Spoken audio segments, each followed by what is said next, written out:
Get out of my way. You have only 6 hours.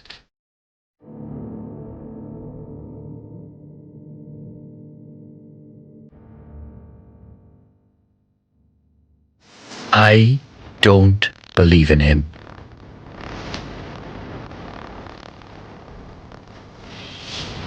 You are going to die in 6 hours. Jong Yun is a simple woman who works at a shipping service company. At nearly 30 years old, she works tirelessly, taking on several part-time jobs just to make ends meet.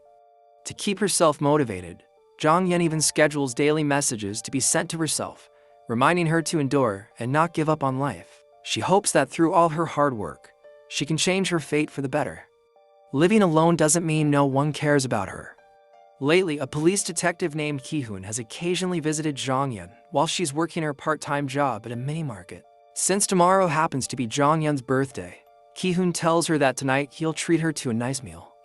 After finishing her shift, Jong Yun stops by a clothing store and buys herself a new outfit as a way of celebrating the fact that she will soon leave her 20s behind. She takes a soft cloth and meticulously keeps adjusting until she finds the perfect one that suits her absolutely gorgeous birthday celebration. She feels that she has done her best to live her life well. However, while crossing the street, a man suddenly blocks her way. To her shock, he tells her that she will die in 6 hours. Naturally, Jong Yun finds it hard to believe the words of a complete stranger, especially since at the exact time he mentioned, she already has plans to go out with her friend. But the man insists that she won't make it to that meeting.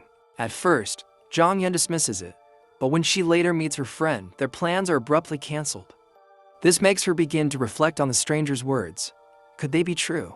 At the very same crosswalk, she encounters the man again, this time saving her from almost being hit by a motorcycle. He introduces himself as Jun Wu and explains that his only goal is to ensure she stays alive for the next 6 hours because he has had a vision of how she is destined to die. Meanwhile, the police are investigating a murder case involving the female victims.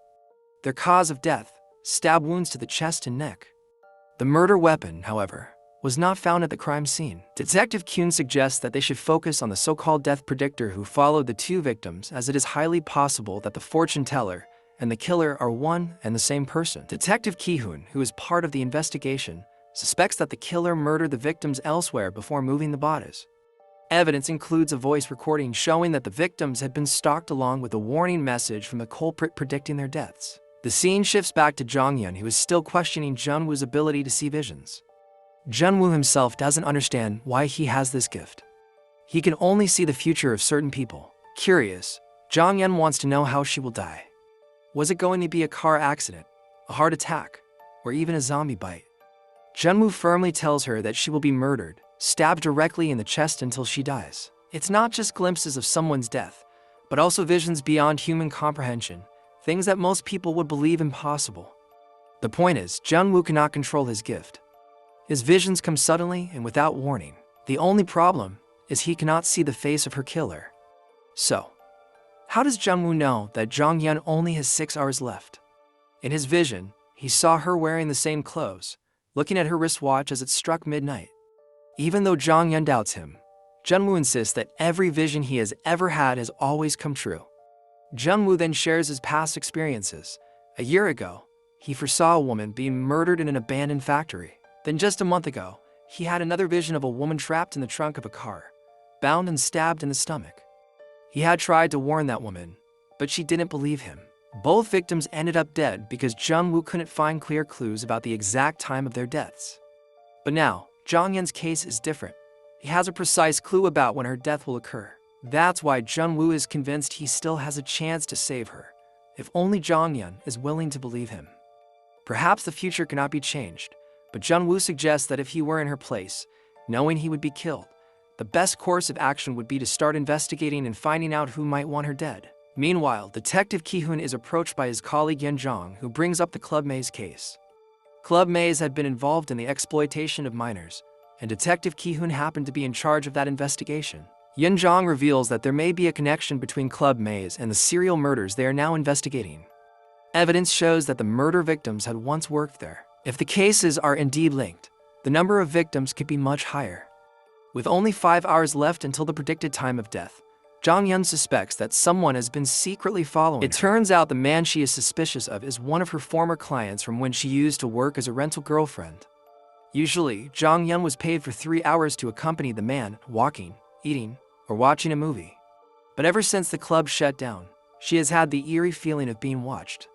Although she tried reporting it to the police, she lacked evidence to prove that the man was stalking her. The man kept following her, not to harm her, just to keep her safe until 6 hours passed. To make matters worse, a year ago, the same club where she worked had also employed underage girls. Because of this, finally, based on information from one of her former colleagues at the club, Jong Yun arrives at the home address of the man who used to be her client, but they arrived late. The man had already left. According to the innkeeper, one of police is following them under Detective Kihun's orders. When Kihun learns that a man is accompanying Jong Yun, he instructs the informant to send him a photo of the man so he can identify his face. While Jong Yun is on her way to the harbor, her attention is suddenly drawn to Jun Wu, who clutches his head in pain. Another vision has struck him. What he sees is an elderly woman who resembles Jong Yun, surrounded by her family, all of them grieving. Jong Yun immediately thinks of her grandmother, who had been hospitalized the previous week after a car accident. She calls her family to confirm, only to learn that her grandmother's condition is actually improving. Soon after, she intends to approach Jun Wu, but coincidentally runs into the very man she had been searching for, the former client she once dated through her rental job. She hesitates and gets very afraid, wondering what would happen. Desperately coming towards her, Jun Wu quickly steps in protectively, worried the man might harm her. But the man explains that the real reason he is leaving the city is because life has felt meaningless since he could no longer meet Jong Yun. From his bag, he pulls out a small doll, the very same one Jong Yun had given him during their first date, and now he wishes to return it. Before parting ways, Jong Yun asked why he had always been so quiet during their dates, never asking for anything, never appearing happy. The man admits he understood her feelings well. Both of them were trapped in the same place, lonely and isolated. Even if this is their last meeting, he hopes Jong Yun won't forget him. If this man truly had no malicious intent, then he cannot be the culprit. Expand the note. This leaves Jong Yun questioning everything. Will she really die the way Jun Wu foresaw? Or is it all just a nightmare? Meanwhile, Detective Kihun and Yun Young finally managed to identify Jun Wu's face, but what they found raised suspicion because there were no records about him at all. As Jong Yun's time kept running out, tension continued to rise and every moment felt more dangerous as the truth slowly began to unfold. Now she had 2 hours left, and she did not know who one to expect that try to kill her. If that man he is the one who want to kill her, since she were killed by him, if he loves to. Despite her initial skepticism, she remained optimistic and even encouraged him to escort her to the shop that they frequently visited for buying weapons. Her main objective was to have her safety secured, as she felt threatened by men lurking around who planned to harm her. Then amazingly, the shop owner tells her that the bulletproof only blocked the bullet, not knife. Then she considered his word, and then she told him that was going on. What she have to do? Then she received a call from the police and told her that she is with the man that claimed that he can see the future. He said, "Don't you afraid that maybe he's going to harm you because he is our suspect." Then the police tell her that he is a liar. He is just want to deceive her. He is a serial killer. All what he is telling her is just a lie. He want to trap her and killed her. He tell her that she come out with that person so that they have a chance to apprehend him. Without any hesitation, she believe in the police word. Then she tells him that she will do exactly as he said. Then she comes out of the park with him telling him that this is the exact place. She has to be planning to lure him so he can be exposed and eventually caught by the police, just like what he saw in his vision in the shop. Reminding him that only 25 minutes remain. Meanwhile, the inspector receives a report from Officer Nam, who had been ordered to monitor Jong Yun. It is revealed that the club where Jong Yun once worked was in fact Club Maze. Now the inspector learns that Jong Yun is with a man named Jun Wu, whom Detective Kihun suspects to be the killer. At first, the inspector believes it was Yun Jung who instructed Officer Nam to shadow Jun Wu under Kihun's orders. In truth, however, Yun Jung knows nothing about Nam. He is actually Kihun's personal informant. This is where the misunderstanding unravels. The story Kihun had been telling Yun Jung was not the real truth. With just 11 minutes left, Jun Wu notices an unusual nervousness on Jong Yun's face. From this, he realizes that she still doesn't fully trust him, especially after seeing how her behavior changed following the phone call she had earlier, a call she refuses to reveal the details of. At 11:57 p.m., Jong Yun grows more frantic, even refusing to let Jun Wu touch her. Though his ability to foresee death may sound unbelievable, Jun Wu desperately begs her to trust him. Just this once. At that very moment, Kihun arrives, pointing his gun directly at Jun Wu and ordering him to release Jong Yun. But Jun Wu is not unprepared. He pulls a folding knife from his pocket. Certain that the killer will appear at any moment, he refuses to drop the blade, even with a gun aimed at him. To Detective Kihun, Jun Wu's actions are not predictions of death, but proof that he wants to demonstrate his power to kill anyone he chooses. Yet Jun Wu's eyes fall on the tattoo on Kihun's hand, and at last he realizes the truth. Kihun is the killer from his vision. Jun Wu lunges, intending to attack Kihun, but fate betrays him. Kihun shoots first, leaving him sprawled on the ground. Checking the time on her phone, Jong Yun is relieved to see it strike midnight, believing she has escaped death. But when she compares it with her wristwatch, she is horrified. The watch lags behind by 1 minute, meaning the predicted moment of her death has not yet passed. From Kihun's increasingly suspicious behavior, Jong Yun finally understands. The true murderer is not Jun Wu, but Detective Kihun himself. His motive: he believed the women who once worked at Club Maze were guilty of concealing the club's crimes, such as the exploitation of minors. In his twisted mind, these women had to be killed in order to be purified. Although Jong Yun believes the women were innocent, Kihun despised those involved, especially the adult women who worked at the club. To him, their silence made them complicit in protecting the crimes. That included Jong Yun, whom he deemed unworthy of being saved.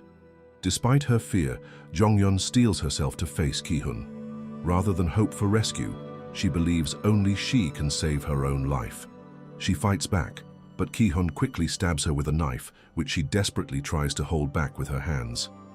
Unexpectedly, Jun Wu, still alive, rushes in and intervenes.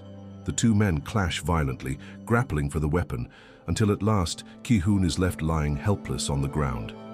Consumed by rage, Jun Wu wants to finish him off, but Jong Yun cries out to stop him. She doesn't want Jun Wu to become a murderer. Realizing how close he came to losing control, Jun Wu steps back and leaves Kihun to be dealt with by the police. The reason Jun Wu survived is revealed.